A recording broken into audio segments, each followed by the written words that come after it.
बच्चों, कैसे हैं आप सब? आशा करती हूँ आप सब अच्छे होंगे, स्वस्थ होंगे। स्वागत है आपका इस कक्षा में। आइए आज हम पढ़ते हैं हिंदी व्याकरण का पासा सर्वनाम। सर्वनाम का अर्थ है सबका नाम। जैसा कि हम पढ़ चुके हैं कि नाम का अर्थ है संज्ञा।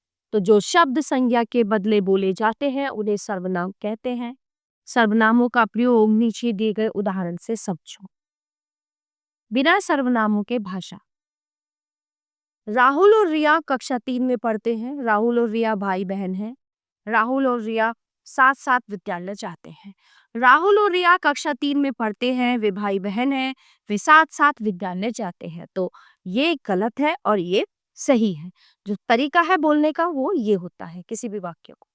पहले बॉक्स में राहुल और रिया का नाम बार बार आने से वाक्य अटपटे लग रहे हैं, जो ठीक नहीं लग रहे हैं।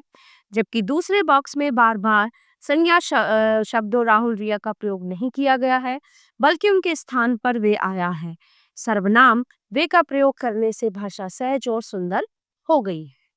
सर्वनाम के भेद। सर्वनाम के 6 भेद होते हैं। पुरुषवाचक सर्वनाम, निश्चयवाचक सर्वनाम, अनिश्चयवाचक सर्वनाम, प्रश्नवाचक सर्वनाम, संबंधवाचक सर्वनाम और निजवाचक सर्वनाम। इनके बारे में विस्तार से हम अगली कक्षाओं में जानेंगे। ठीक है। सर्वनाम शब्दों के रूप जिन्हें बोलने वाला अपने लिए प्रयोग करता है, जैसे मैं, मेरा, मुझे, हम, हमें आदि। जो सुनने वाले के लिए प्रयोग किए जाते हैं, जैसे तू, तुम, तुम्हारा, तुझे, आप, आपको आदि। जो बोलने वाला किसी अन्य के लिए प्रयोग करता है, जैसे वह, उसे, वे, उनके आदि। जो किसी निश्चित व्यक्ति या वस्तु के लिए प्रयोग किए जाते हैं, जैसे यह, वह, इसके, उसका, ये, वे, आप। जो किसी निश्चित व्यक्ति या वस्तु की जानकारी नहीं देते हैं, जैसे कोई, कुछ, किसी, किन्हीं आदि। जो प्रश्न पूछने के काम आते हैं, जैसे क्या, कौन, कैसे, किसने, किसे आदि। जो संबंध बताते हैं, जैसे जिसे, उसे, जिन्हें, उन्हें, जिसने, जैसा, जो आदि। जो शब्द काम करने वाला स्वयं अपने लिए प्रयोग करता है, जैसे स्वयं, खुद, आप, अपना, अपने आप आदि।